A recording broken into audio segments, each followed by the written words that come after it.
This is the Chapter 5 Summative Assessment Review for problems 1, 2, and 3.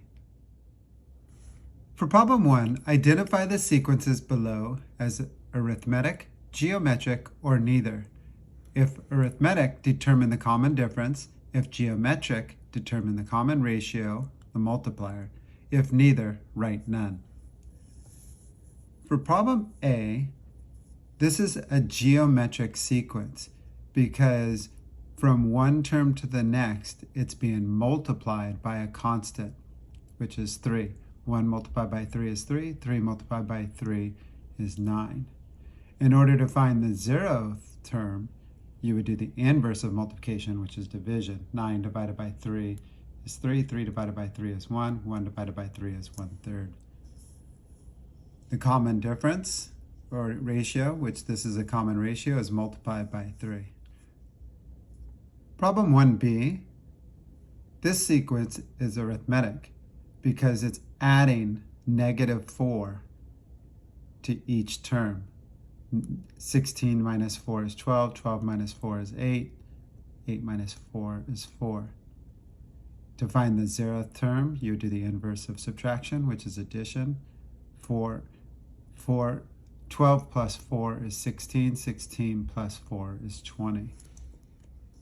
For C, the type of sequence is neither, because there's no constant that's being added or multiplied to get to the next term. So there is no common difference or ratio. For 2a, write the equation that represents the arithmetic sequence from the table in either of these two forms. So this first form is when you have your initial value, your b, equals the 0th term. So the first thing you need to do is find the 0th term by finding the common difference. So the common difference is adding -4 from one term to the next. 6 minus 4 is 2. 2 minus 4 is -2. For each term you go up by. So to find the equation in this form, you have the rate of change, the common difference, which is -4, and then the 0th term. And you get the 0th term by working backwards. The inverse property of subtraction is adding. -2 plus 4 is 2. 2 plus 4 is 6. 6 plus 4 is 10. So we have the common difference. It's -4 over 1. It's -4 for each term that you're increasing by. And the 0th term is 10. So our equation is t of n equals -4n plus 10.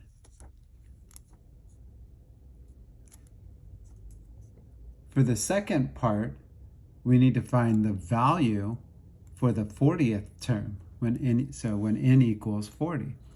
So t of 40, so we're looking for the 40th term, equals -4 multiplied by the nth term, so we're finding the 40th term, plus 10.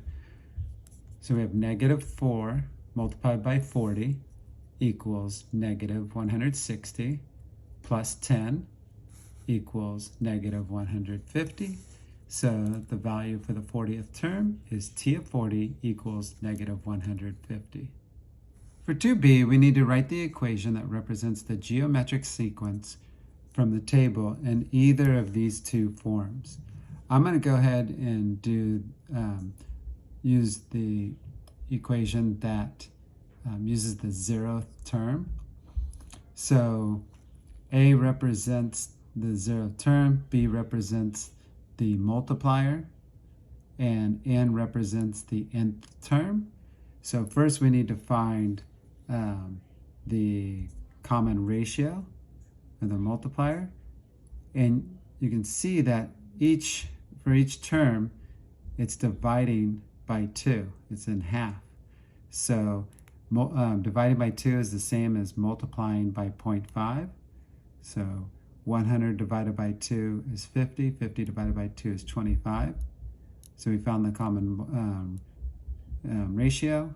To find the 0th term, we did the inverse of dividing by 2, which is multiplying by 2.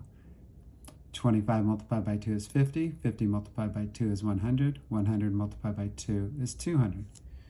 So we have the 0th term, which is 200.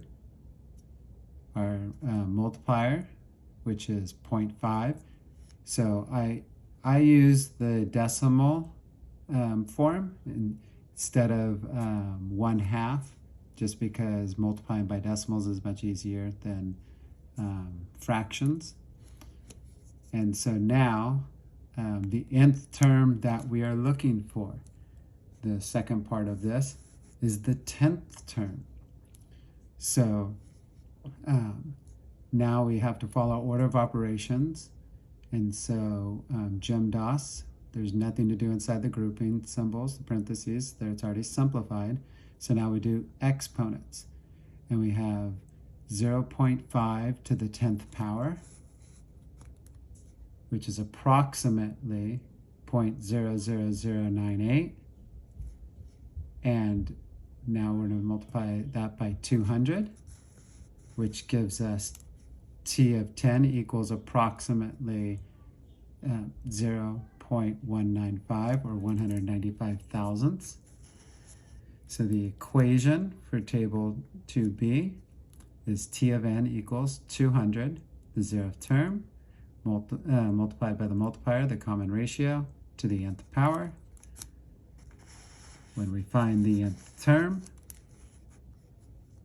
we plug in 10 to, for n, and we get t of 10 equals approximately 0.2 or 2/10, because we're rounding to the nearest tenth.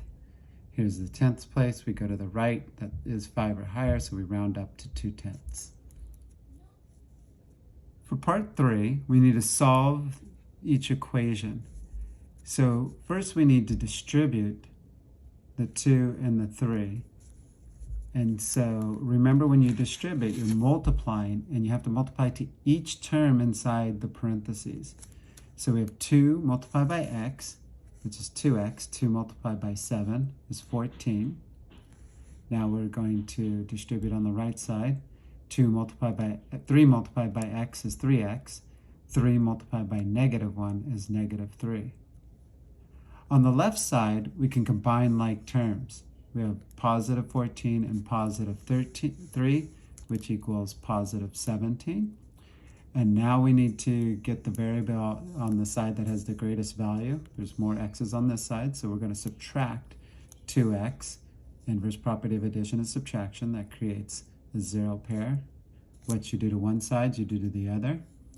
So we have 3x minus 2x equals x. Inverse property of subtraction is addition. Creates a 0 pair. What you do to one side, you do to the other. 17 plus 3 is 20. So x equals 20.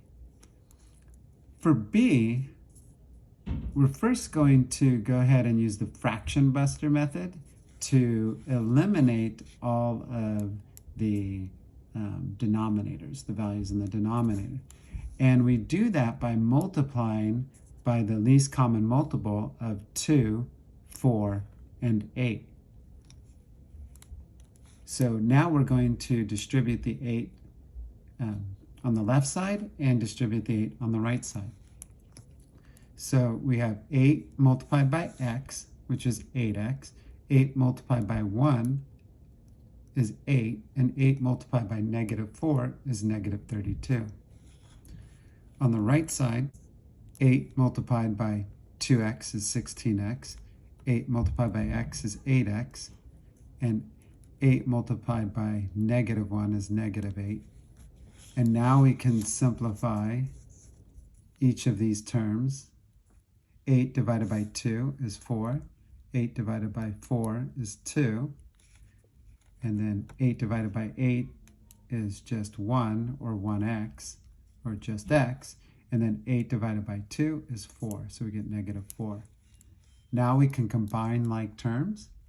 On the left side, 2 minus 32, we have more negatives than positives, so we know it's going to be a negative value, and the signs are opposite, so we subtract. So 32 minus 2 is negative 30. And then on this side, 16x plus x is 17x. We're going to get the x's to the side that has a greater value, which is 17x. Subtract 4x from both sides, 0 pair. 17x minus 4x is 13x. Inverse property of subtraction is addition. Add 4 creates a 0 pair. Add 4 gives us negative 24. We have more negatives than positives, so you know it's going to be a negative value. Inverse property of multiplication is division. So we're going to divide by 13, which gives us the giant 1. What you do to one side, you do to the other. Negative 26 divided by 13 is an equal negative 2. So x equals negative 2.